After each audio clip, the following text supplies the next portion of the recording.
This is the cream of the crop. What's up, Gears? Look, this is Colin the Crow Clark coming at you. And normally C.I.C stands for the Combat Information Center. Well, from here on out, the Colin Information Center. I'm bringing back an old idea of mine where I cover all things Gears Esports from the weekend. And we're going to start with everything across the pond that went down for EGL this past weekend. I hope you stay by. I hope you like the video. So just bear with me because this first outing might not be the prettiest, but we're going to get through it together. So, in the very first match out in EGL, they had Team C.I.C going up against Elevate. And in map number 1, Elevate ended up coming out on top in a 5-2 victory fashion. You can see there on the screen. And I'm going to go ahead and say that I've just recapped kind of a few things from each of the matches. And you had this very first matchup, which was Icebound. They ended up winning it 5-2. They were up 3-0 early. They were dominant. They were playing perfect, precise Gears of War. The last 2 rounds they won, though, they had to go ahead and win it in a very warlike fashion. In the trenches, they had to get a lot of early kills, win initials, and come out on top. They ended up with 2 dominations to finish out the map, though. So they go from that 5-2 victory right into a 5-3 victory on Vaskar. And one of the things that I want to point out is for all the people at home that thought Elevate would dominate Vaskar, it ended up only being 2-2 at the half. We still saw that sniper meta be placed down. And then C.I.C even ended up taking a 1-round lead on Elevate on Vaskar, a map that Elevate has historically been very strong on. We know they had that one collapse where they were up at the half and lost 4 straight rounds to lose it to, I believe, that Team Reciprocity that ended up winning back-to-back world championships. But one way or the other, when it got to 3-3, there was too much life investment. Even though C.I.C was up by a round, the next round was just a war of attrition. Elevate sucked out a lot of their life economy, ended up tying things back up at 3-3, and then they won the next 2 rounds, making 3 consecutive, and literally Elevate's initials allowed for them to set up and allowed for them to slowly pick off all the members of Team C.I.C. The next matchup they had, though, was Oxygen versus Rated R. They started out on Bunker, and it ended up going 5-2 Oxygen, and they were really trying to showcase some of their best assets. And it starts with Eddie and Fractures. Both of those players were getting massive clutch kills. They were winning 1v1s. They were keeping them alive in a lot of the rounds that they ended up winning.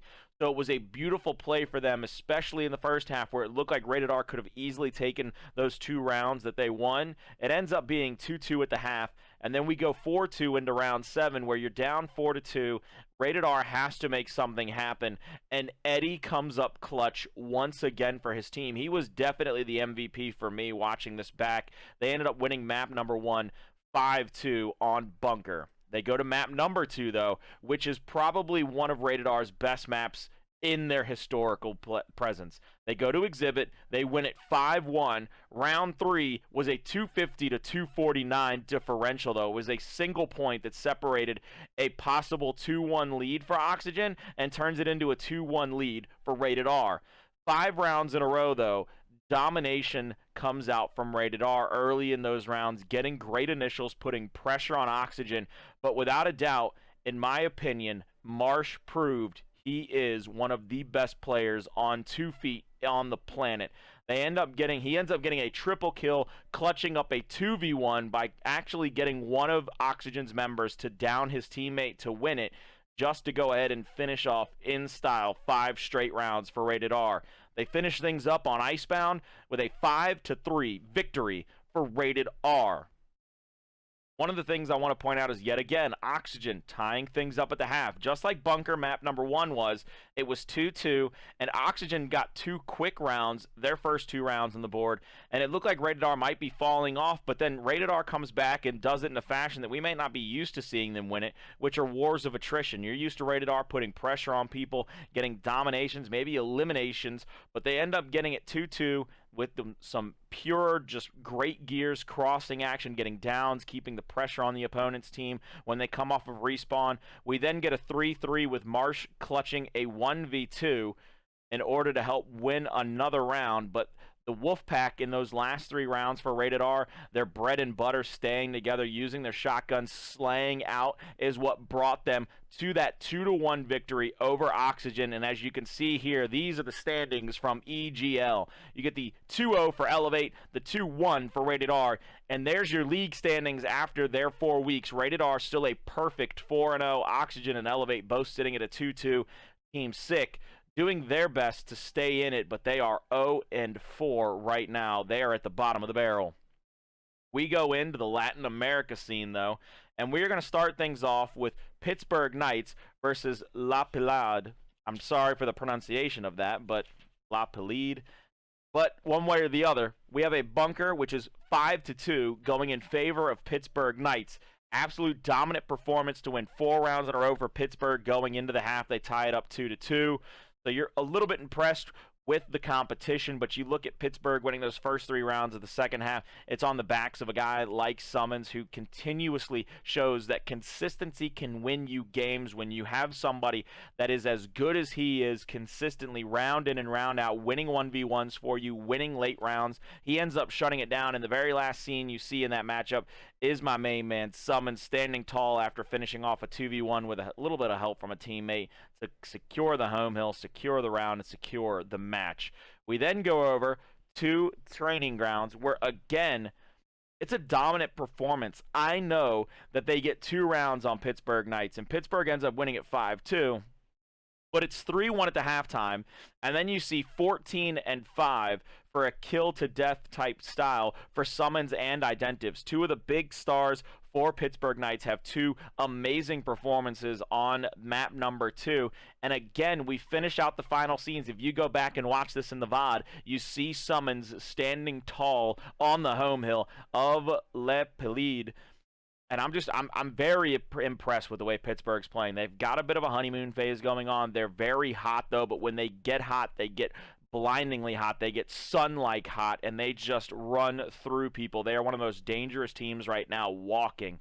We move from Pittsburgh Knights, though, to a war, ladies and gentlemen. You see, the next matchup that TV Azteca got to showcase was Fire and Ice versus Rebel. They start things off on Bunker with a 5-3 in favor of Rebel, with Sleeper showing off a 5-3 on Bunker for Fire and Ice. I apologize for that. Sleeper with a 17-9. Showing up and showing out. Look, we know he came off of that Pittsburgh Knights team. He's got plenty of World Championship experience. He continues to showcase it on Fire and Ice. The only thing I want to point out from Bunker, though, you see that it's a 5-3, but we were 3 points away. It was 250 to 247 at the end of round number 8. Rebel almost comes back, takes it to a round number 9, and I believe that's one of the things that they have to sit on, is that if they come away with that map number 1, you can only feel good for them, because they come here to Vascar, and Rebel takes a 5-2 victory over Fire and Ice at Vascar. It's 2-2 at the half, but 4 in a row to close things out for Rebel. They win the last round of the first half, and then they get the first 3 of that second half. C.I.C and Cardia, both respectively 18 with 12 assists, 15 with 10 assists.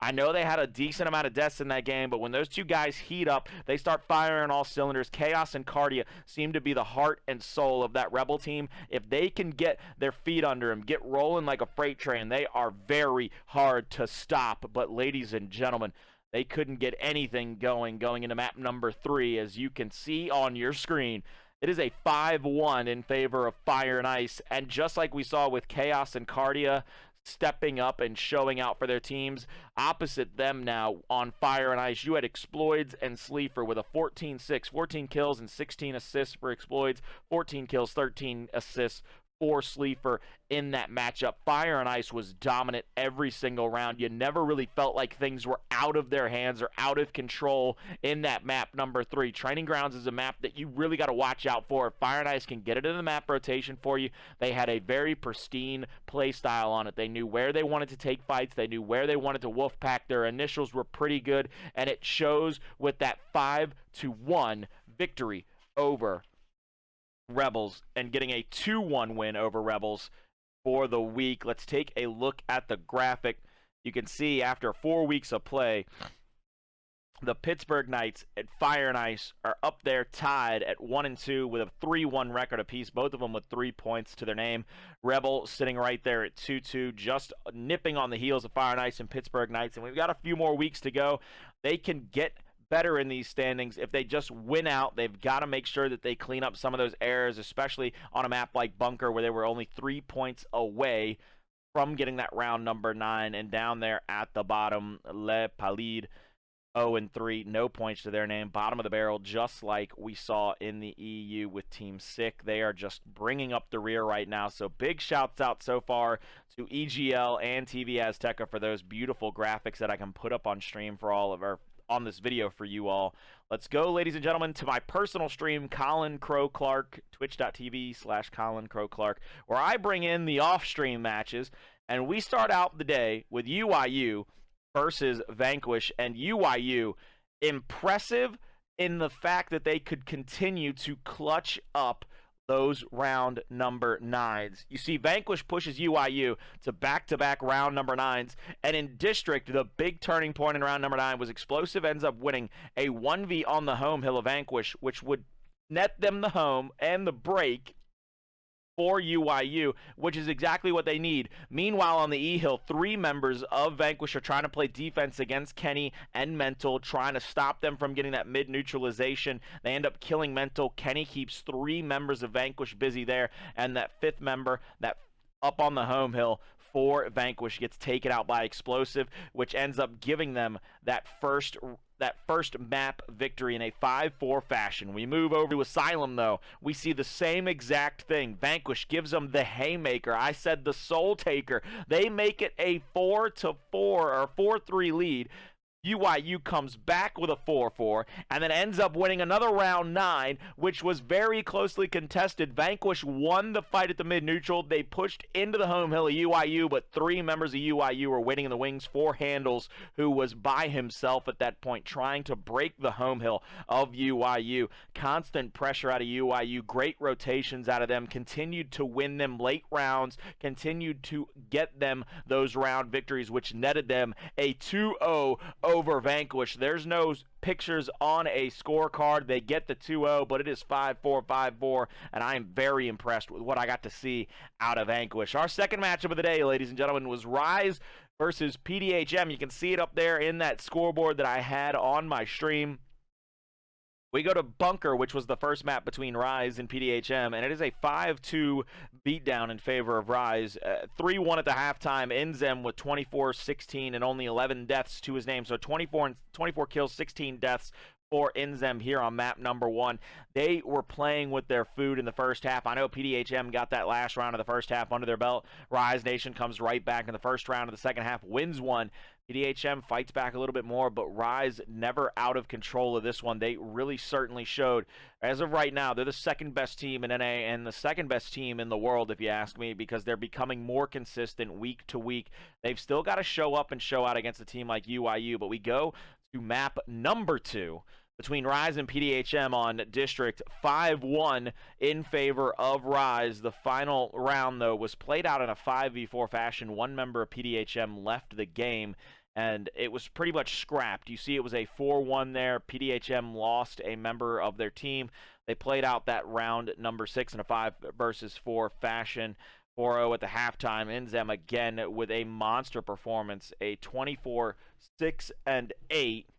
And I just can't tell you how impressed I am by Rise becoming more and more consistent week to week, showing that they have what it takes to go up against the top contenders and be dominant, especially within their own pro league. We go on next to Lock versus Hive.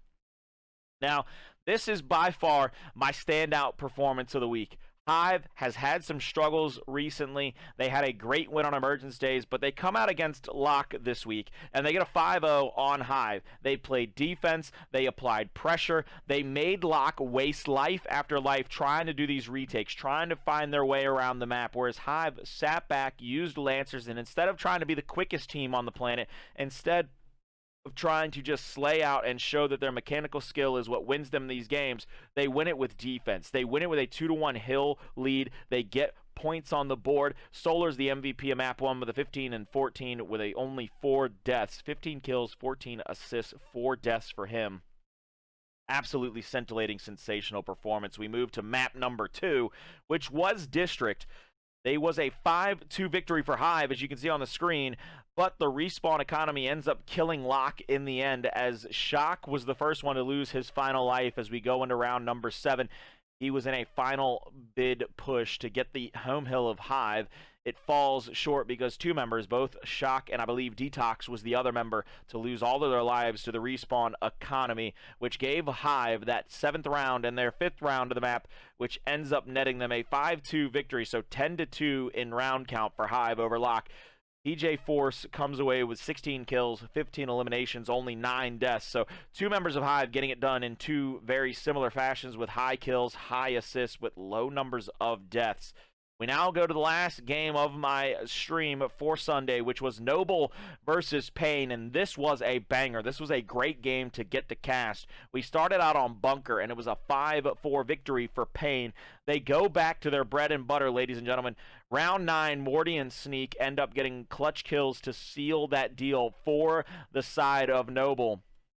Especially with the way that Sneak played all map long. He continued to apply pressure in different areas of the map, stayed alive for inordinate amount of times, being a headache for Noble. But I've got to say that I was impressed with the fact that Pain went back to their bread and butter. They go back to the defense that won them so many matchups and so many times. They got those 2-1 hill victories and ended up just sitting on a point lead, which forced the other team to make mistakes in late rounds. We go to map number 2, Training Grounds.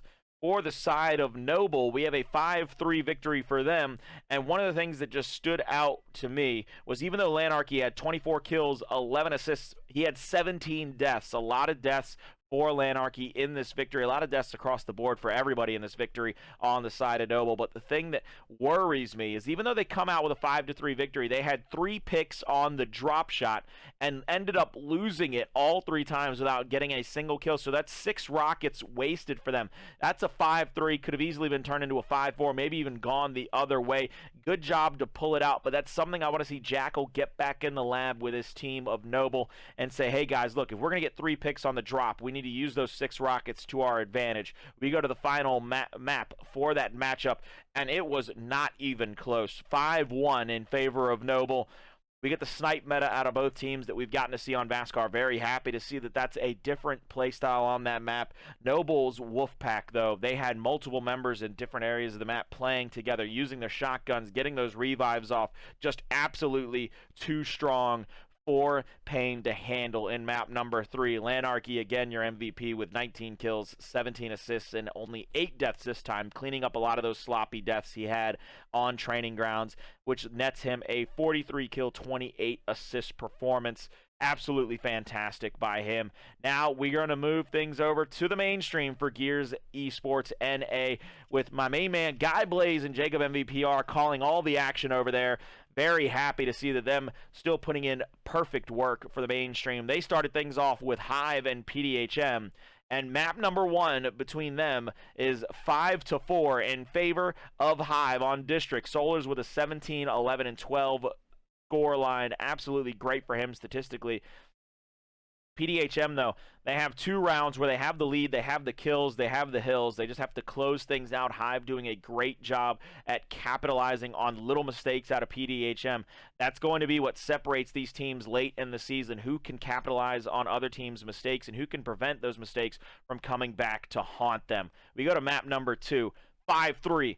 Opposite side story now. PDHM comes out strong. Dazed clutches up in 3 of those 5 round wins to get them those rounds under their belt, which allows them to get up in rounds in that midsection. You see where PDHM wins 4 rounds in a row, 3 of them. Thank you so very much to my main man, Dazed, for helping clutch up at the end of those rounds. Reptilian, though, the map MVP with an 18 kill, 13 assist scoreline.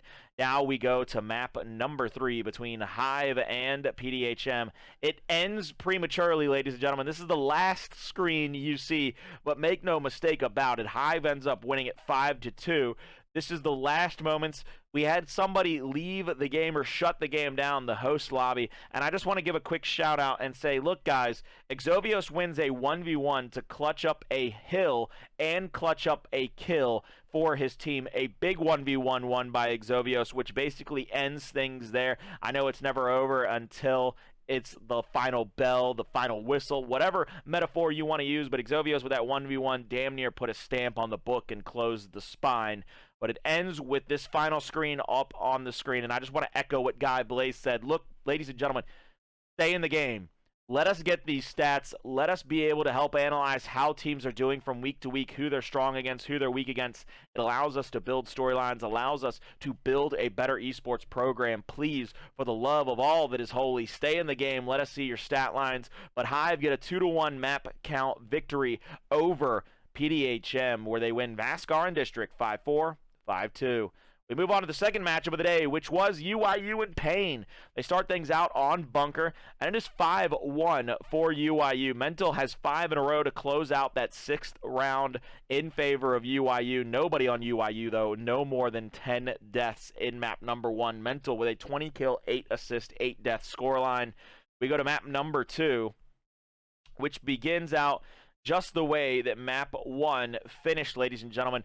You see UIU loses round number 1, but then they come back, they round into form, they get a 5-2 victory over the side of Pain. And one of the things that has to stand out yet again is after these 5 rounds, after 7 rounds with a 5-2 victory, nobody on UIU had over 10 deaths in the lobby. Mental having a 17 kill, 11 assists, 9 death scoreline, stat line, ends up being the MVP overall for me. 37-19 kills, 2 assists for him. We move to the third matchup of the day for the mainstream, Lock versus Rise. We start out on Icebound with a 5-3 victory for Rise. This is what I talked about earlier. They get a lot of stalemates. They get a lot of defensive stands where they cap up, they get high points, and then it either becomes an elimination or a possible domination. Nobody really has a lot of kills or assists. This wasn't a very flashy game. The rounds took a while because teams were waiting for respawns, waiting for those flashes to come back, and trying just maybe once or twice for their retakes. 5-3 for Rise, but map number 2. Not the prettiest sight in the world if you're a fan of Locke, which I'm a fan of a lot of those guys on that team. I hate to see them lose in this fashion, but I love to see that Rise is showing that they are a force to be reckoned with. 5-0, ladies and gentlemen. They beat Locke on District. And I got to go ahead and say, 2 members of Locke run out of lives in the first half. The drop shot is put down by Locke, but it has ended up becoming the bread and butter for Rise. If you put that drop on District, Rise Nation showing when on the backs of guys like Rushies, who's been one of the best quick pickers, who's been one of the best flash grenade people on the planet, getting you to be stunned a little bit longer by throwing it a little bit delayed. He's found out the meta for that fight. He's done perfect in that fight. That drop shot meta for Rise Nation has been perfect. Their final game of the day, though, ladies and gentlemen, Noble versus Vanquish, starts out on Icebound, and it's a 5-0 victory for Noble. Zycho, multiple behind enemy lines, decaps on hills.